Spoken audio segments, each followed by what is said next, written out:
Hello everyone, my name is Elle and welcome to a Project Pan Porn update. It has been an embarrassingly long time since I've done a Project Pan Porn update, and I will explain.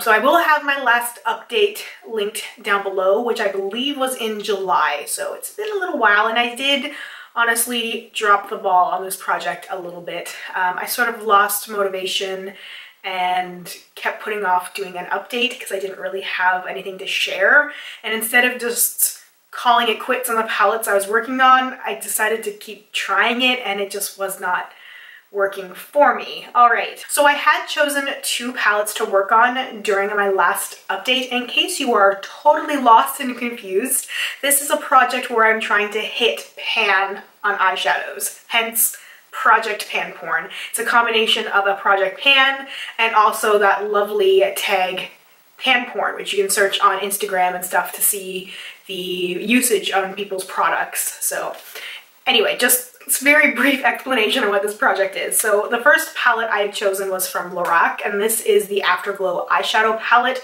So it was pretty much untouched during my last update when I first chose it, and it's still pretty much untouched. I have a bit of pan on the white shade, but no real usage on the other shades to speak of.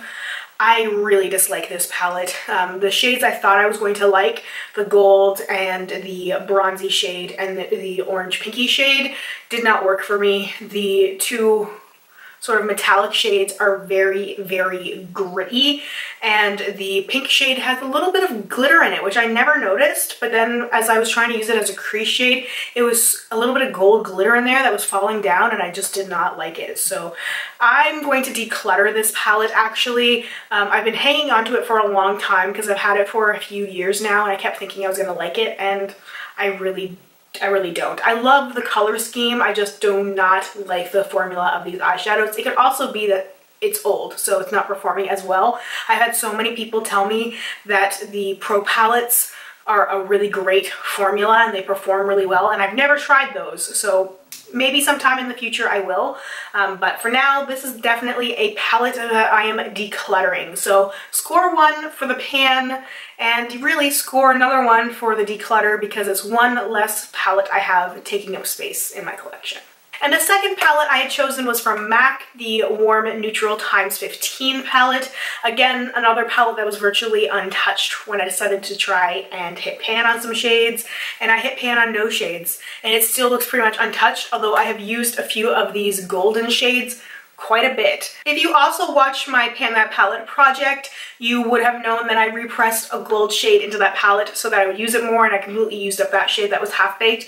So I was using that instead of using these guys, but I was trying to use some of these shades as much as I could, namely Honey Lust, Amber Lights, and Creative Copper. So those are beautiful gold shades. I really love them, but full-size MAC eyeshadows are no joke. There's a lot of pigment there, and I feel like I'd be using this for a long time. I'm so glad I did not choose one of these palettes as my Pan That Palette choice for this year because I would have been so frustrated. There's just so much pigment, and I just don't need to pick up a lot of product. There's also not a lot of matte shades in here, and I just was sort of stuck for ideas. Like, it's such a beautiful looking palette. I love the color scheme, but I just couldn't create looks with it. Like, I was just so stumped, and there's not a whole lot of tutorials with it, so I only had a couple of things I could do with it kind of quickly because I was using these as my day-to-day makeup, so I needed to have looks that were easy, simple, and quick for the morning, and I just could not accomplish that with this palette. So unfortunately I did not hit pan on any of these shades, but I am going to put this one aside because I really do love it, and it doesn't frustrate me. It's just, this is a palette that I need time and inspiration for, and a few of the shades I can use pretty quickly, but I don't know, I was just stuck. I was just stuck with this palette. As pretty as it is, I just couldn't get there with the makeup inspiration. Alright, so what am I going to add into this project instead?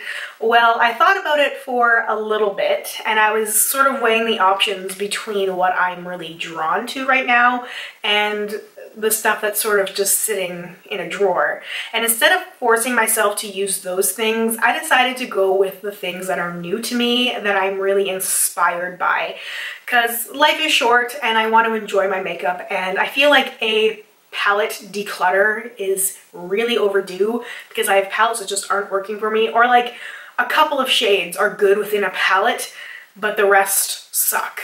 So, I mean, the whole Lora palette, there's nothing in here worth keeping for me, but I'm gonna go through my palettes at some point and figure out if there's whole palettes I want to get rid of, or if I want to get rid of most of the palette and just keep a couple of shades. It might happen. I don't know if I'm willing to go that far and tear some palettes apart to keep a couple of shades, but it's something I've been toying around with so that I just don't have so much clutter, I guess. Just stuff that I've had for a while that I just can't seem to part with right now. Anyway, the two palettes that I'm rotating in, the first one is from ColourPop. This is the Yes Please palette, the infamous Yes Please. I've talked about this a few times. I love it. So I'm going to show you my palette and what it looks like, but please understand that it's messy, okay? This is your warning. It's a dirty palette. I tried to clean it and I made it worse. It's really cheap cardboard packaging, and when you try and clean stuff up, it just gets into the cardboard and doesn't really get clean. It just sort of spreads things around. So it looks awful, but it's really well used and loved, and I try and clean my palettes the best I possibly can. It's just, there's no cleaning this. There's no cleaning this cardboard. So it was bad, and then I made it worse trying to make it look better, of course. So I just get a lot of pushback sometimes from people telling me to like clean my palettes, and because they don't like looking at dirty palettes. So if you do not like looking at a dirty palette, look away. So anyway, as you can probably tell, I do really love this palette. I really love using it. Some of the shades I gravitate a little bit more towards than others, as you can probably tell, but there's no shade in here that I immediately dislike. There's no shade in here that makes me pause or think twice. It's all shades that I like, and I've used every single shade in this palette. So because I'm so drawn to it, because it's so autumnal, because I'm so basic, I have decided to work on this one and maybe hit some pan and really show how much I love it.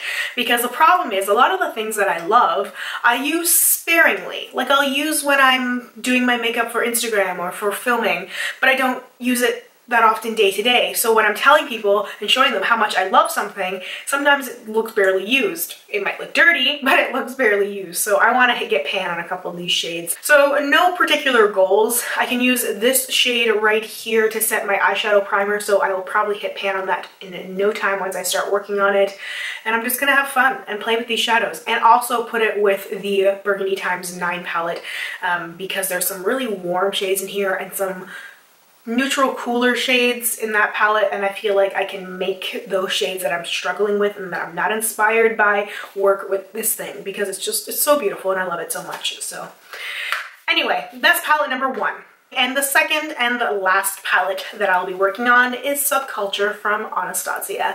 And I've really been loving this palette recently. I used two of the green shades on my lower lash line today. I feel like they work really well together. I have a little bit of a hard time getting this to work with MAC shadows, but I can make it work. So this is a little bit of a trickier formula, but I love the way that it blends together, and I love the way that my eyeshadow looks. And now that I know how to use this palette, now that I've played around with it a little bit and I know exactly how much pressure to use to get the effect that I need, I am just super effective blending these shadows out. It's like second nature now. I have a different tactic with MAC shadows and a different tactic with this, and I just switch it up as needed. And I love this palette. I've already hit pan on the shade Dawn. Wasn't even trying to. I don't even really like the shade Dawn that much, but I was using it lightly to sort of blend out edges of shadows, and I hit pan on it. Now, it's probably no surprise. I know it's no great feat to really hit pan on this palette. And if you've seen any of my earlier updates, you would have seen how easy it was for me to hit pan on Modern Renaissance and the Mario palette as well.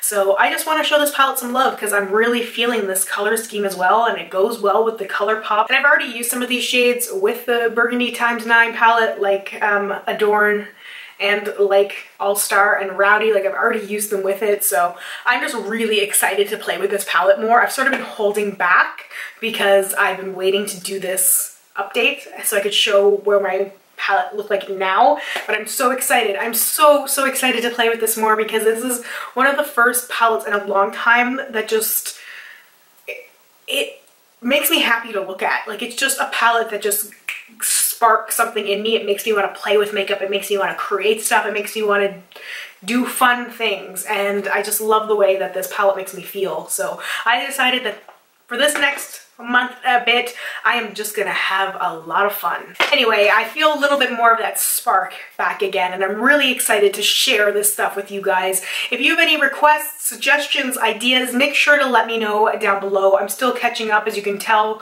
I'm really behind on project updates, but if there's anything you would really like to see, let me know and I will adjust my list accordingly. Anyway, thank you so much for watching and for spending some time with me today. I really appreciate it, and I hope I will talk to you soon. Bye for now.